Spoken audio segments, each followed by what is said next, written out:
Hey, welcome. Everybody awake now? So have you ever had a request to migrate Jira data that turned into a fight to accomplish?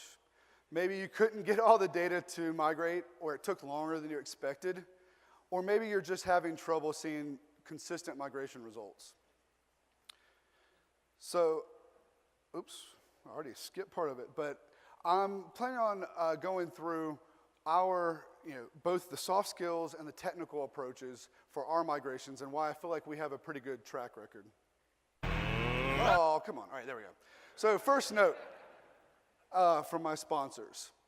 All content is as is with no promises of support.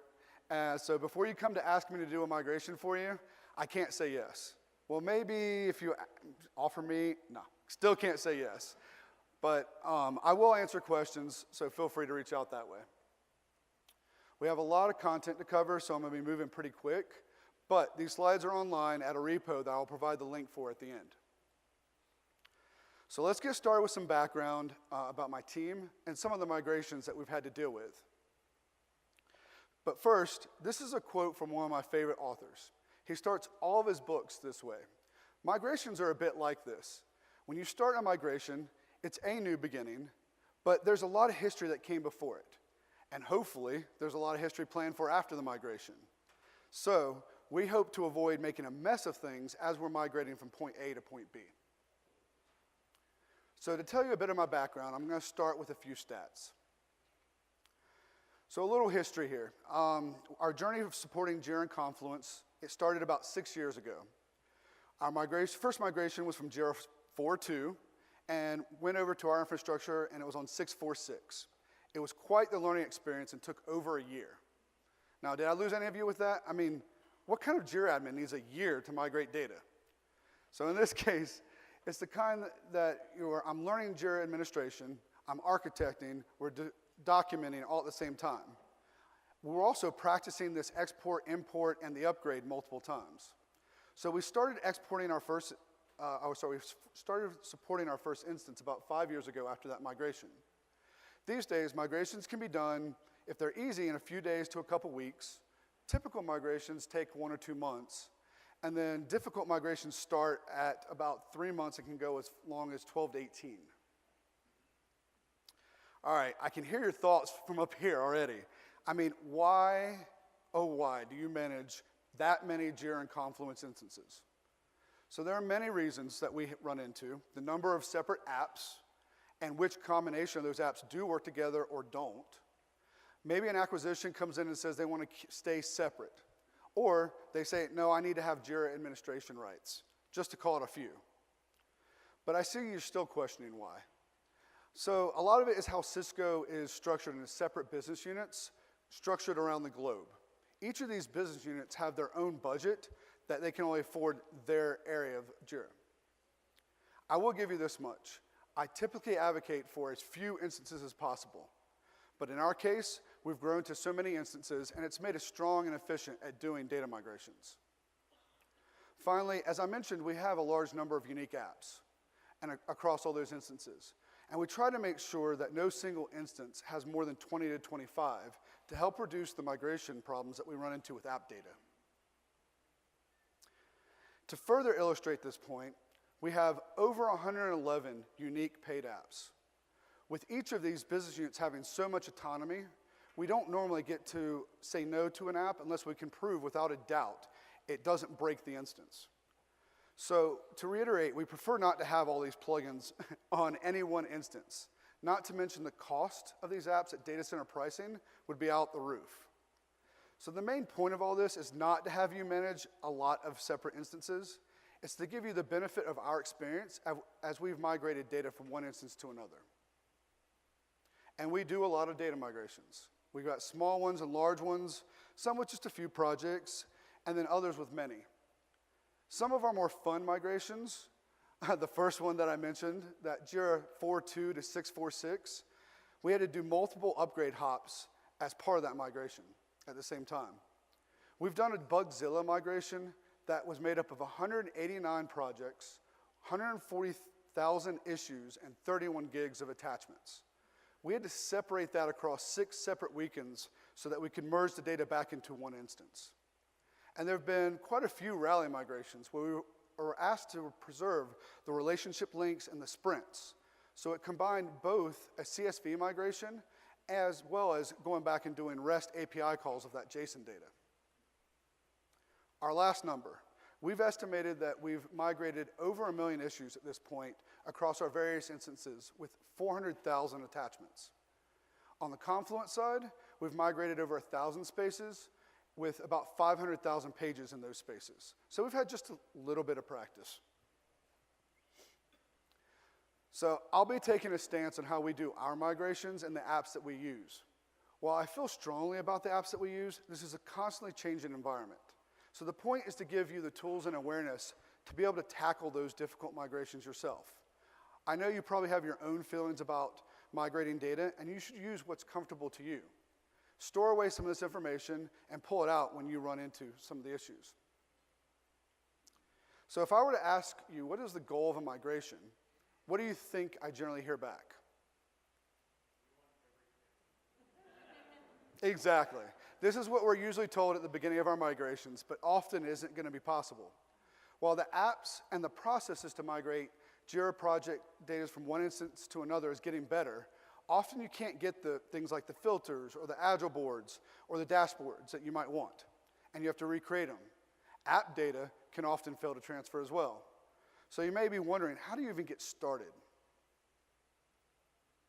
For those of you that haven't done migrations, you often aren't going to know what you don't know, and it can be daunting just to even take that first step. You can run into many pitfalls that I've outlined with the data and the configuration not migrating. And for us, we even learned we didn't want to stay on Oracle anymore. It was better to move to Postgres to avoid a bunch of the active object errors that we ran into back in 704.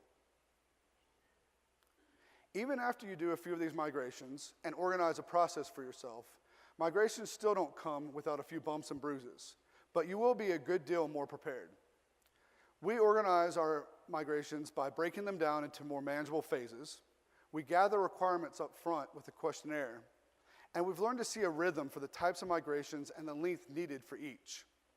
Even with all of this, we've learned that all migrations are a little different, so we've got to be able to weather those bumps and bruises. Okay, so we've shifted our goal from get all the data to let's focus on getting as much as possible. You have many migration choices. The first one and the third one tend to end up with multiple instances.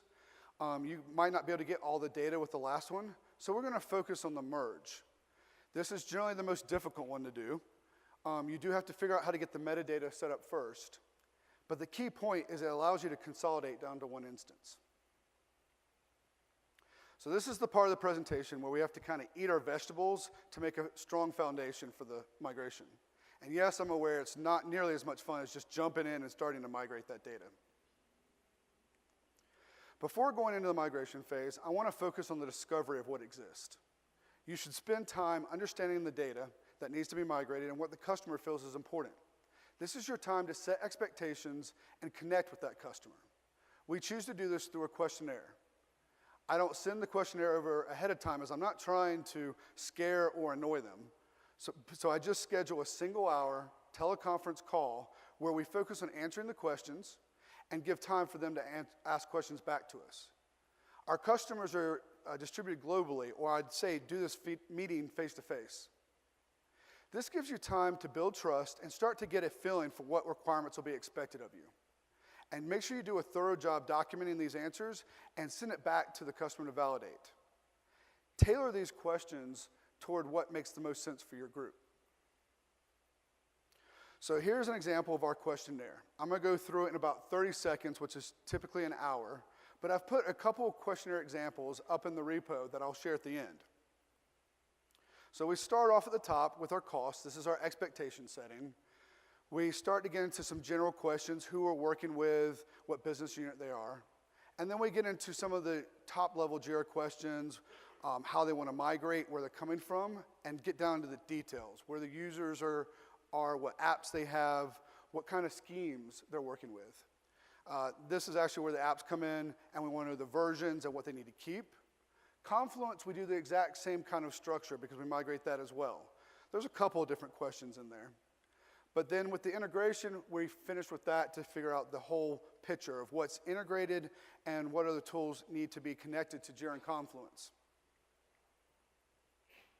So while I skimmed through that questionnaire, I think it's worth spending a little bit more time to understand the sections and why we put so many questions in. For that first section, the purpose is more important than the actual questions. This is your way of setting your expectations up front. You want to show that you have confidence in that process, and hopefully the customers will be more accepting of your boundaries. But more importantly, you want to build a connection with your customer. If your customer is not a morning type person and they're 3 hours behind you, don't set a morning meeting up. No one wins in that scenario. The better you know your customer, the easier it is to work with them. Then we start high level with some of your typical W questions. Who, what, when, where. Who are you migrating? Who are the contacts? Who's funding, paying the bill? Who's doing the testing? Where are they located? This might be important if you have a full DevOps stack and you want to keep it close by to your SCM or your build systems. When do they need to migrate? Are they trying to migrate between big releases? Or maybe those licenses are about to expire and they need to get off quickly. What level of access do they need? Maybe you don't allow others to have Jira admin access. Or like us, you allow it, but it requires you to go to a dedicated instance. You should also know how many users are going to be coming into this instance, especially with merges. Nothing builds confidence like locking up an instance when you don't have enough licenses. Now you're going to start to drill down a little bit. You want to figure out the type of migration that you might be able to do with them. Can the customer merge, or will they need to have that dedicated instance? Is Jira Data Center an option here? This can be an opportunity to discuss their knowledge levels of Jira. We don't allow just anyone to have Jira admin access. We make them show us that they've either had Jira admin classes or they have their certification before they're allowed to have it. This is all about learning the source instance and the data that are as much about the source instance and their data. You want to get into the nitty-gritty details. You want to know their URLs, their versions. Can you get access to their data, Jira admin access? So you can spend more time reviewing their data and especially the apps. If you can't get Jira admin access, it will affect the type data migration you're going to be doing. This is your time to, you also want to spend time understanding their user management and relationship between schemes. I'll later cover some more examples on how we handle user and group mapping. And you want to get into the apps. What versions are they using? And what versions of those apps will work on your instance? And integrations. So I call out Confluence as a deep integration to Jira because my team manages the data for both Jira and Confluence, migrates both of these. We intentionally make these questions as much like Jira as we can so it's easier to follow. But there's a few quick differences I want to point out. We have questions about a personal space migration. We've found that to convert these, you have to convert it to a team space, then migrate, and then convert it back to a personal space.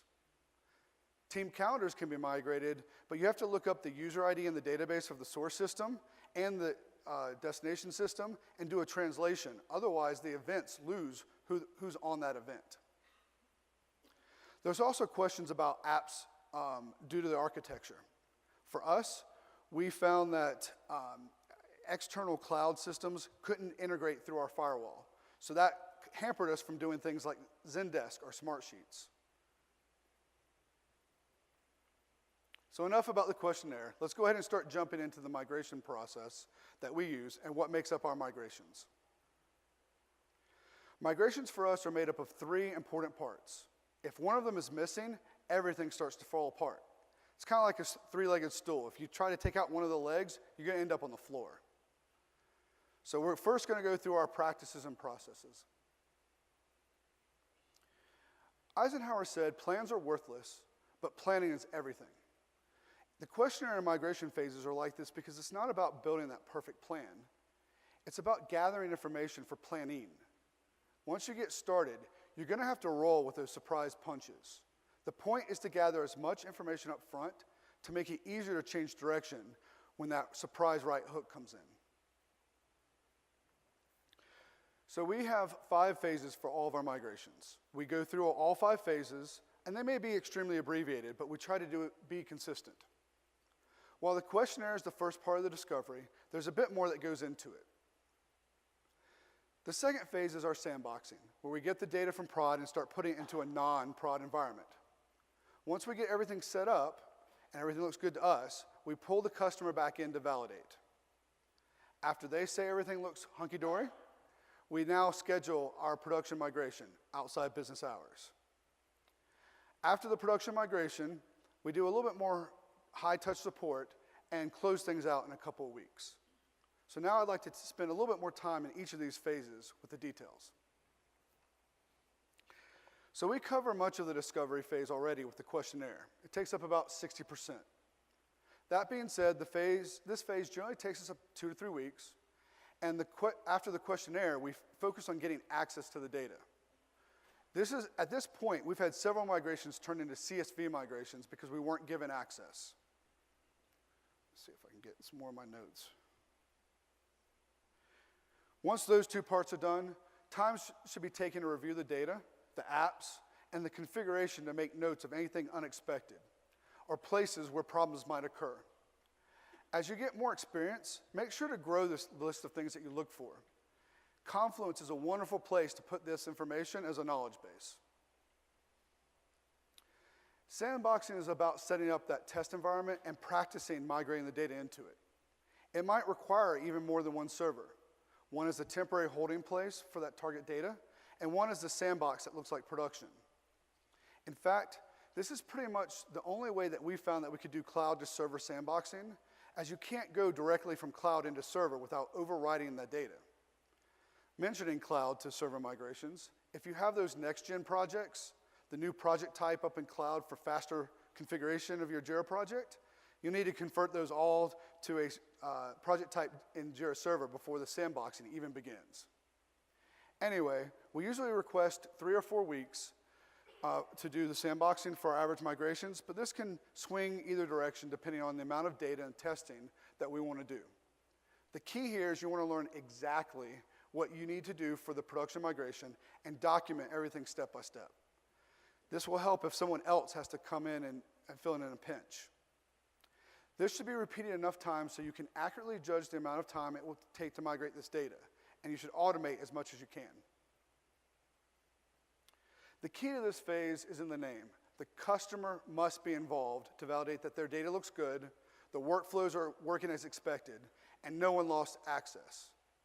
The customer should also spend time recognizing what steps they may have to do, like recreating filters or dashboards.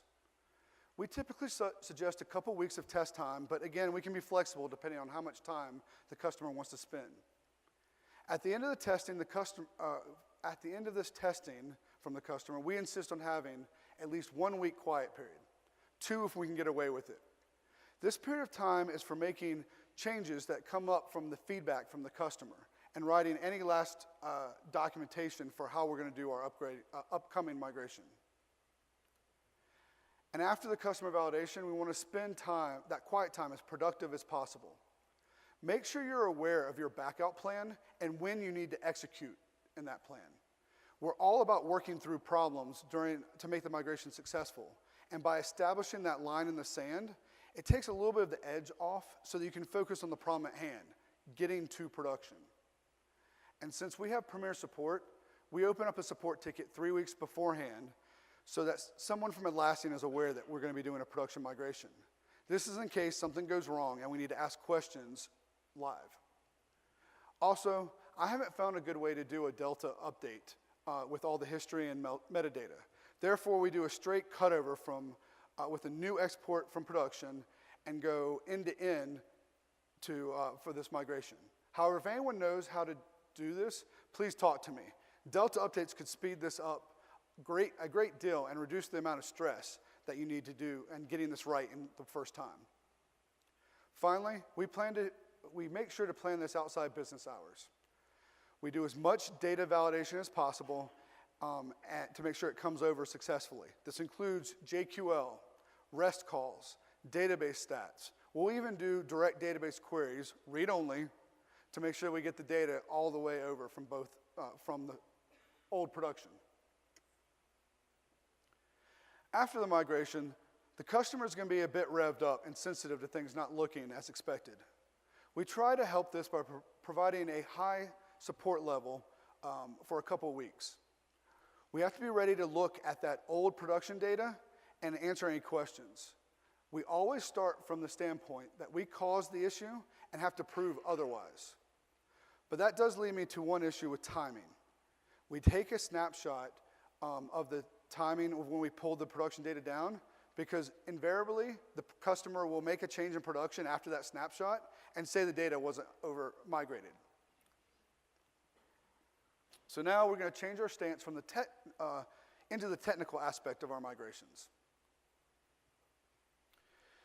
Often people want to try and use the same tools to do every migration, even if it isn't effective. It's important to consider the use case and the type of data when you're picking the appropriate tool to use. While I'm only showing a few of our tooling processes, there's a bunch that we've put together to handle various migrations. So now we're into our second leg of the migration components. Let's go ahead and jump into the details here. Before you can move any Jira data, you have to have the metadata set up first for the data to import into. There are multiple ways that you can get the metadata moved over. For instance, you can do it manually if you're a big fan of pain. Or you can rely on an app. There are a couple of really good ones out there, like Boltron Configuration Manager or Adaptivist Project Configurator. But even they have their limitations that you run into pretty quickly. Once the metadata is in, you can push the Jira data over. For the most part, this is pretty straightforward. However, for us, the user mapping is one of those most important parts to get correct. If the users are the same in both systems, this won't be much of a problem. But more likely than not, especially in our use cases, the user accounts don't have the same username, and you really don't want to see the mess that makes. So now I'm going to start with the metadata. This can be tedious and error-prone if you try to do it manually. I mentioned a couple of apps, and we personally prefer Configuration Manager. And while everything after this slide may look like apps cause more issues than help, it by far provides us the ability to migrate the data we need in a consistent and efficient manner. One thing that we really like is how it gives you a report of what data is going to be added versus modified. And then we can break open the XML and modify it for our own needs. You will have to look for these issues that we're handling no matter what app you use, and the preference is up to you. But from our standpoint, an app is pretty much mandatory. So what are you looking at here? What are you looking for? You want to see green, which means that you're adding a new value, as opposed to blue, which means you're changing an existing element. In older versions of Configuration Manager, it would use yellow or red as opposed to blue. So you may ask, why would you go to such lengths to unwind such a complicated file? This has to seem like you're taking apart that old grandfather clock just so you can see all the cogs and wheels, and then try to put it back together without having any extra parts. I don't know about you, but I always seem to have something important left over after that. So our goal here is to change the existing configuration as little as possible.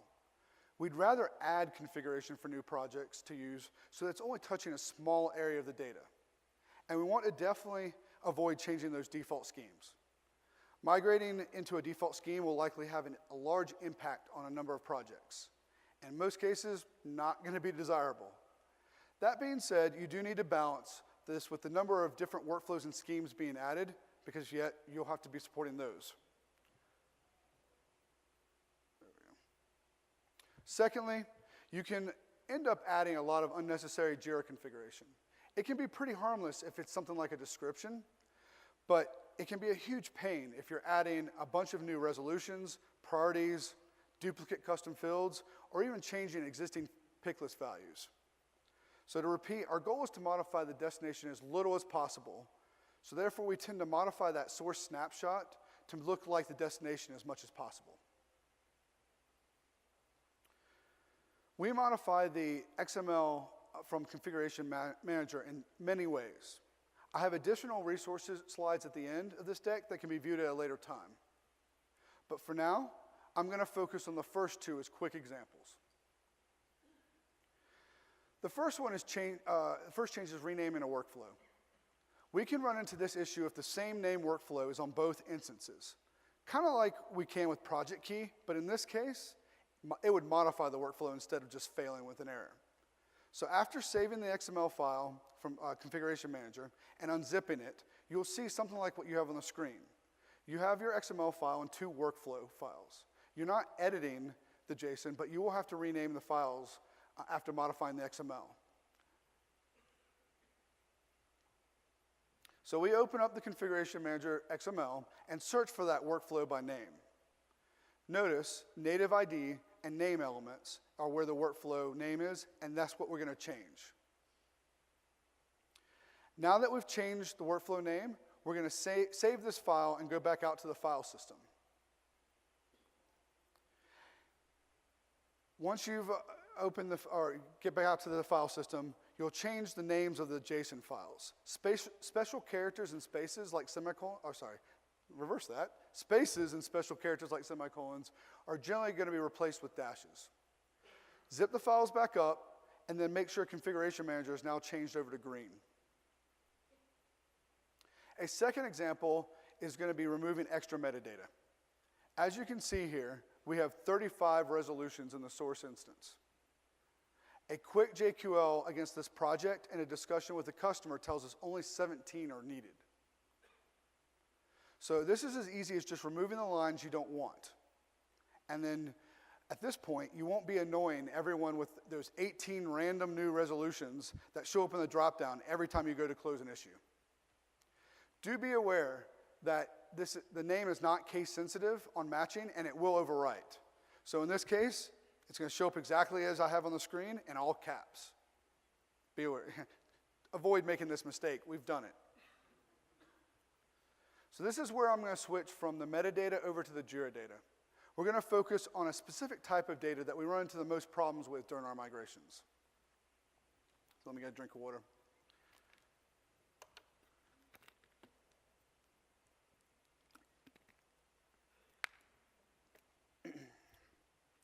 The user and group mapping is generally one of the most important parts and is connected to much of the data.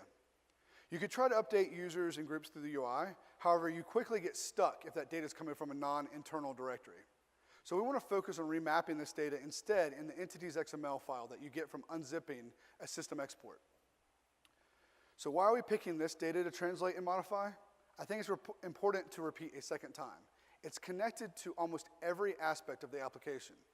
You want to get this right because it's tied to permissions, history, even the current ownership of issues, filters, and dashboards. But the main reason we do this is because otherwise the users will look like two different people. Everything you had on the old environment will now look like it was done by someone completely different on this new environment. Even the permissions will be associated to the old user, so they may lose not seeing any of the data from the old environment. Our requirement is to work with the customer and get their previous username and the new username so we can do 4 sed commands to update the entities XML file. The entities XML has a ton of references to users and groups. All the old history is there too. A person can show up multiple times, or that same person might even have multiple accounts. It doesn't matter if the source was an internal directory or someone else's active directory. We have the opportunity to consolidate the data into the correct user ID in that target instance. We take the mapping file from the customer and use Excel to do this, and then we build out a mapping file like you see. We can even handle the 2-to-1 mapping. While the entities XML can have thousands or tens of thousands of names and groups, we really only care about the active users and groups. And once we have the mapping file, we run through it 4 times, as I will show and explain. Before I start, I want everyone to look and see if they can spot the problem that we have in this. This first pass is taking the old username and group and replacing it with new values if they're surrounded in quotes. Quotes are used for the attributes or parameters of an XML element. This is our typical use case and covers the most occurrences. The second pass is looking for the greater than sign preceding the value. This catches cases where the name is stored inside an element of the XML, like a custom field that's using a user pick list. Okay, I know these are starting to look all the same, but This one is a tilde sign. It will replace the @mentions for inside comments and descriptions. And the last one, we're looking for cases where the username or group is directly after the equal sign. This catches instances of users and groups within a markdown syntax. The nice thing is the first couple said commands are used for both Jira and Confluence. We do have a couple of additional ones that we run on the Confluence side around brackets for character data and comma, but the process is almost identical for both, making it consistent. Oops, make sure I covered everything there. All right, did you catch it? What have we done wrong? Well, if you're familiar with the entities XML file, you know these files can be absolutely huge. I mean, it's the database in XML format. Putting all that into memory and processing can take hours. While this has helped us avoid errors by looking at the data between runs and taking baby steps, now it's time for us to refactor our code. We plan to do this by putting the mapping file into memory and then reading in the entities XML file one line at a time, processing it, and then writing it out. We think this will save us a bunch of time processing. So I'm not going to focus as much on the last leg, but it's still just as important to cover. The people you have on your team and around you make all the difference in the world to being able to complete a migration. This focuses on 4 areas. If you're going to venture into the realm of data migration, you will need a collection of various skill sets on your team. If you have someone that's a good people person, have them do the questionnaire.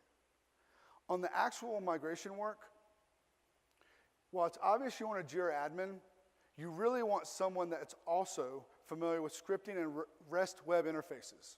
A good deal of our migrations is about data translation. And you want someone that's familiar with manipulating both XML and JSON. And it can't hurt if that same person's familiar with Script Runner and Groovy. Having a good bench team is a necessity as well. This is talking about anyone outside of your team that can help contribute by sharing their knowledge. This could be someone from your user groups. It could be other people you meet here at the summit. It could also include joining the online Atlassian community and posting questions there. I know it can be sometimes hard to find exactly what you want, but there's a ton of really good information out there. And when something doesn't look right, open a support ticket to Atlassian.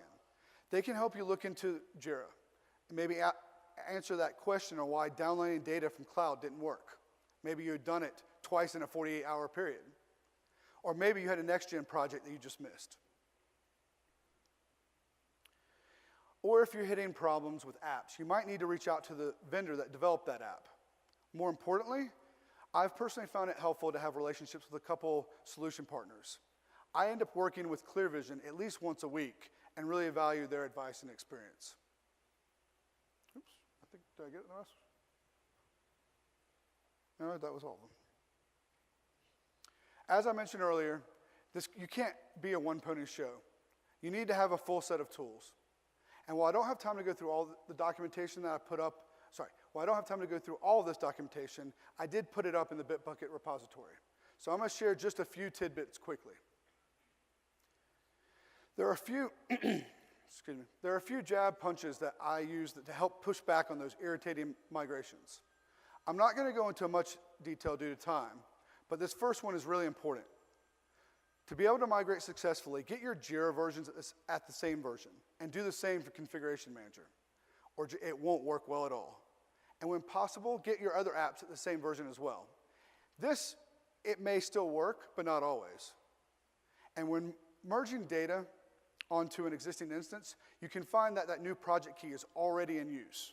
Even better, if that project key was ever used by a project on the destination instance, it can't be reused. You may not find this out until that first test run. So we put some documentation around some Perl code and extra context on how to change that project key. Oops, there we go. At some point, you'll run into a migration where the attachments don't get imported. This should just work. But if it doesn't, we've put together we put together a shell script and some documentation on how to use the API calls and loop through uploading all those attachments. There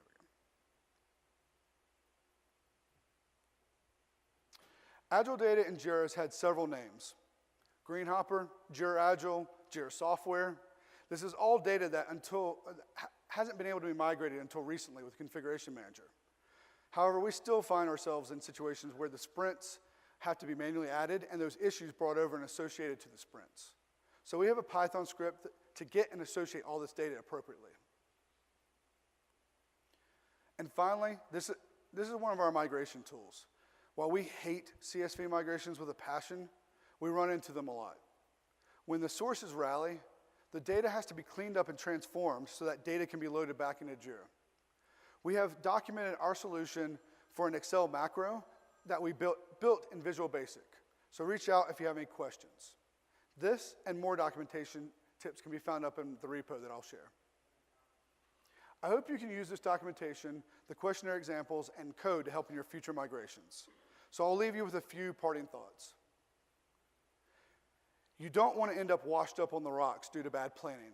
Take the time and effort to plot your course. Remember that migrations are more about preparing than the plans. Build a relationship with your customers. Definitely practice migrating that data until you're comfortable with it and know the length of time it'll take. And document all the steps, just in case. And finally, expect that you'll have to iterate on this process and continue to improve each time you iterate. Much like skydiving, you don't want to get surprised at go time. So you should check everything out and understand it beforehand. Don't stop at the questionnaire to understand this data. Actually look into it. Know the apps and the versions they are used and what's needed. Look at little things like how much storage is being taken up by those attachments. As you're sandboxing and iterating, look for ways to automate. If you're consistent, it will make your job easier, and then you're more likely to have a successful outcome. But most importantly, be flexible. Migrations will never go as planned, and if you're familiar with the data and the environment, you can roll with the problems and consider alternatives on the fly. It's a big community, and you're not alone. Join the Atlassian community and ask questions. There are always others out there that hit the same issues you're seeing. Your Atlassian partners are going to be your best friends. Reach out to those app vendors. Like I mentioned, we have a strong relationship with our global solution partner, ClearVision. They're well-rounded, and they've been helping us make our migration successful for years with their help on licenses, answering back-end migration questions, and providing us training and support. Atlassian also has a couple of paid services that we use as well. The first one is Premier Support. They have helped us through numerous issues on both server and cloud migrations. The second one is a Technical Account Manager, or TAM. We rely heavily on this one. TAMs have several other enterprise customers, so they work with customers that are familiar with us, and they're familiar with the types of problems big companies have. So here's the promised location of the resources I spoke about. Not only are there examples and tips documented here, but the slides are also. I feel this has been like this movie production process where I lost half my content to the editors for the sake of time. So some good news here. Like a movie, I have a deleted scenes reel at the end of the slides with additional details on migration topics. I'd also like everyone to know, this has been a team effort. Brad Williams, Jacob Jakowski, and several others on my team have improved the migration process over the years to add in automation components, and they've helped me through this presentation as well. And that's it. I hope you've picked up a few things today and can knock out that next migration.